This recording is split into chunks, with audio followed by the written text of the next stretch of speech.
Pero bago tayo magpatuloy ay pakilike ang ating video. Ganon din ang subscribe button, pati na rin ang bell icon para lagi kayong updated sa mga parating ko pang mga uploads.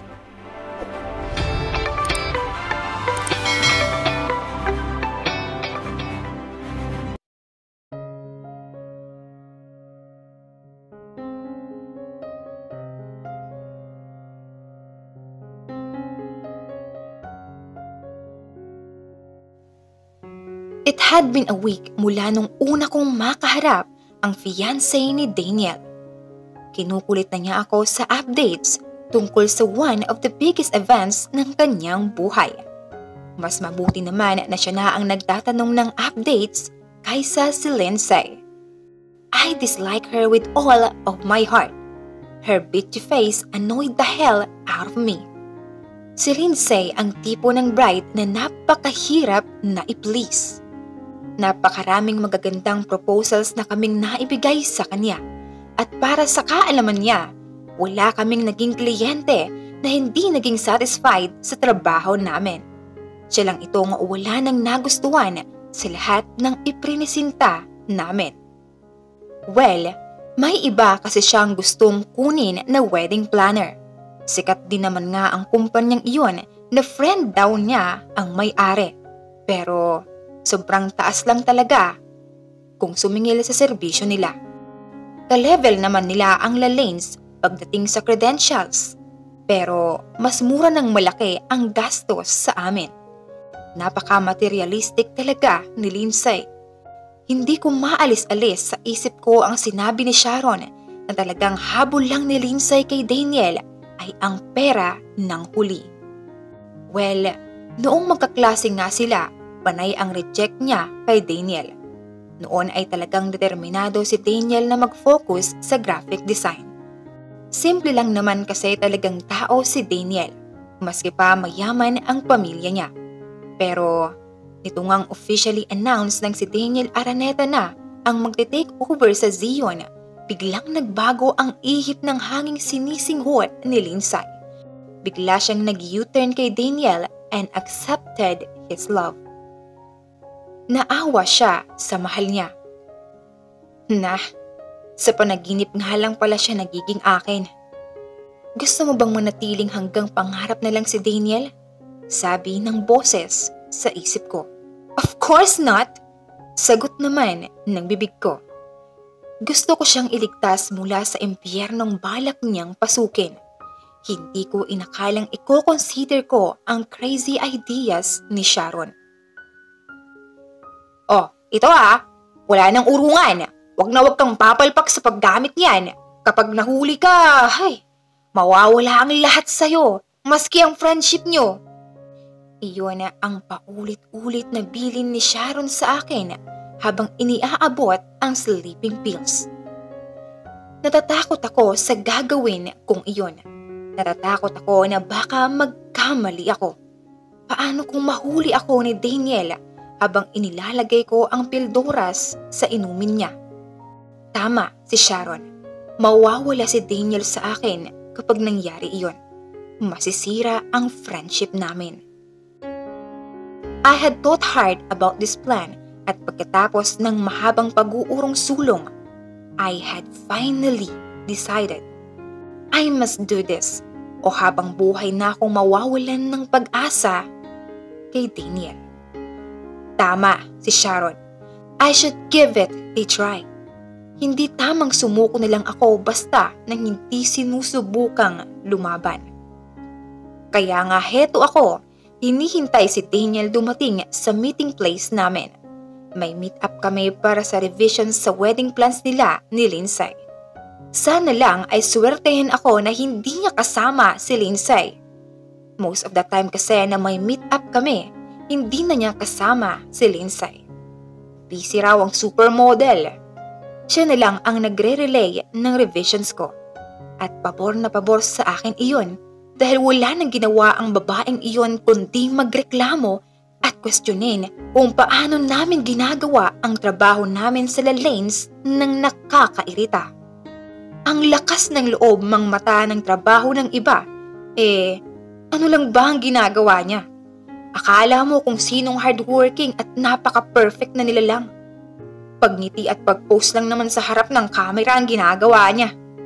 Yes, Lindsay was pretty. I'd give her that. But being pretty was not everything. Aanhin ang ganda kung burak naman ang pag-uugali.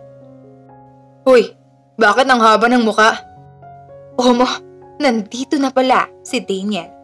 Sa lalim ng pag-iisip ko ay hindi ko namalayan na dumating na pala siya. Ninerebyos na naman ako nang maalala ang mga bilin ni Sharon. Nag-cross fingers ako sa ilalim ng mesa habang pilit nang umingiti sa kanya. Sana lang talaga magtagumpay ako tonight. Sana maayos kong magawa ang lahat. Or it was game over for me. Oh, hi! Well, I wish you would not take her with you. I think it is my lucky day. Pabiro kong sabi, maski totoo. Maingat na ngumiti si Daniel. You mean Lindsay, right? Napapahiyang tumango ako. I felt guilty for saying that. Fiancé pa rin niya si Lindsay at bulag pa rin siya sa kapintasan ng babae. Pero sa palagay ko, hindi rin naman ako makapagsisinungaling sa kanya. Masyado niya akong kilala. Alam kong hindi mo siya gusto, pero hindi mo ba kayang pagtiyagaan siya? Apologetic ang pagngiti niya sa akin. I rolled my eyes. Ano pa ba ang magagawa ko? Whatever, sabi ko na lang. Anyway, let's go down to business. Kumain muna tayo. I'm quite hungry. Famished even. Sure, I can see that you're exhausted too. Pansin ko iyon. Pagkatapos kasi niyang ma-appoint sa isa sa pinakamataas na posisyon sa Zion, nagawa pa rin niyang balikan ang graphic design. Who would not get exhausted doing 2 jobs at a time? Parang gusto kong haplusin ang guwapo pero pagod niyang mukha. Baka sakaling mapawi maski kaunti ang pagod niya. Pero pinigilan ko ang sarili ko. Wala akong karapatang gawin iyon. So, paano ang pagbabalik sa saddle? Well, I am good. Nagagawa ko naman ang gusto ko and still please the oldies at the same time. Nagsimula na kaming pumili ng pagkain habang nagkwekwentuhan at nagbibiruan tungkol sa kung saan. Feeling ko, sinasadya niyang huwag isali sa usapan ang tungkol sa pag-uugali ni Lindsay o si Lindsay mismo. Dati naman, wala siyang mukhang bibig kundi ang magagandang qualities ng babae. Malamang iniiwasan na lang niya dahil alam niyang may bad blood sa pagitan namin ng fiancé niya. Pagkatapos kumain, umorder siya ng isang bote ng wine. Pampaalis daw ng stress. Pinag-usapan namin ang lugar kung saan nila gustong ganapin ang reception. Nagbigay ako sa kanya ng napakaraming options para wala na silang maireklamo pa. Luckily, marami sa mga iyon ay nagustuhan niya. Ewan ko lang pagdating kay Lindsay. Nagdahilan si Daniel saglit at ngayon ay nagkaroon ako ng pagkakataon na maisakatuparan ang aking plano. Sobra-sobra ang nervyos ko sa gagawin ko na parang nasa lalamunan ko na ang puso ko at tumitipok doon ng walang kumpay. But I must do this. Nandito na ito. Laban na to! Goodness! Daniel was quite heavy. Nagpatulong ako sa mga waitress ng bistro na maisakay siya sa kotse ko. Maski ang mga gwardiya sa hotel ay inestorbo ko para lang maipasok sa room na kinuha ko for a night. Lord, this was it. Sa huling pagkakataon ay nagdalawang isip pa rin ako kung dapat ko bang gawin ito o hindi. Pero nandito na kami ni Daniel. Chance ko na to. Nagawa ko ng maayos ang first step. Second step at last step na lang. Daniel was lying unconscious in bed. Ang kailangan ko lang gawin ay hubaran siya at maghubad din. Pagkatapos ay hahayaan ko na siyang magising na magkatabi kami sa kama. I had no guarantee that I could win him through this scheme. Pero baka naman maski paano ay magulo nito ang desisyon niya sa pagpapakasala kay Lindsay. Iyon ay kung talagang may pakialam siya sa akin. Alam kong mali ito, pero last resort ko na ito para mapigilan siyang pakasalan ang babaeng iyon. Kung hindi man ito mapigilan ang pagpapakasal nila, baka sakaling mapatagal pa ang preparasyon ng kasal at saka na ulit ako mag-isip ng paraan kung paano ko siya makukuha. I just needed more time to do it. Kinalma ko ang sarili ko. Kailangan ko na tong gawin. Sabi ni Sharon, the sleeping pills would only last an hour or two. Kaya kailangan kong magmadali. Kailangan kong magawa na ito bago pa magising si Daniel. I took the last pill after undressing. Suggestion pa rin iyon ni Sharon. Mas magiging convincing daw na wala akong alam sa mga nangyayari kung pati ako ay iinom ng pampatulog. Unang magigising si Daniel. I must make Daniel think na nangyari ang lahat na pareho naming hindi namamalayan. Daniel point of view. My hand bumped into something soft and warm. I kinda like it. Gusto ko ang pakiramdam ng init at lambot niyon. Nagsimulang gumapang ang kamay ko sa makinis at malambot na balat na hindi ko alam kung kanino. It must be Lindsay's. Maraming beses na siyang nag-attempt na may mangyari sa amin. Pero ang gusto ko kasi ay sana ay sa wedding night namin i-consummate ang aming relasyon. Para akong lalagnatin habang hinahaplos siya. The feeling that I'd never known someone was capable of igniting in me. Hinila ko ang kumot pababa.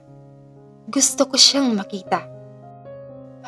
God, she was naked under the silky sheets. Napalunok ako ng maraming beses. She had such a beautiful body. Ang napakalambot niyang balat ay para bang kumikinang sa taman ng liwanag na nagmumula sa dim lamp na nasa bedside table. Nakasabog ang alon-alon na dark brown na niyang buhok, framing her beautiful face, decorating her shoulder, and covering those beautiful mountains. Ang kanyang mga taluktok ay tinutuya ako, tinutukso ako, ginigising ang aking pagnanasa. Oh no, I know this woman. I treasured her so much. Alam ko ang nararamdaman ko ngayon ay hindi tama. Pero nagugustuhan ko ang pakiramdam na binubuhay niya sa akin. At kapag umuungol siya sa tuwing hahaplusin ko ang kanyang katawan, ang nag-aapoy kong damdamin ay mas lalong nag-aalab. Tumitindi ang pagnanasa ko sa kanya. Nararamdaman ko ang paglaki at pagtigas ng bagay sa pagitan ng aking mga hita. Ang gulo. Alam kong problema ito. Touch me more. Anas niya sa paos na boses. Kiss me now. I want your lips. I want all of you. Feel me, baby. God, I'd never felt hotter in my whole damn life. Hindi ko na kayang mag-isip ng tama at mali. Ang gusto ko lang ay punan ang matinding pangangailangan ng aking katawan. Ayoko munang mag-isip ng ano paman. All I wanted was to devour her.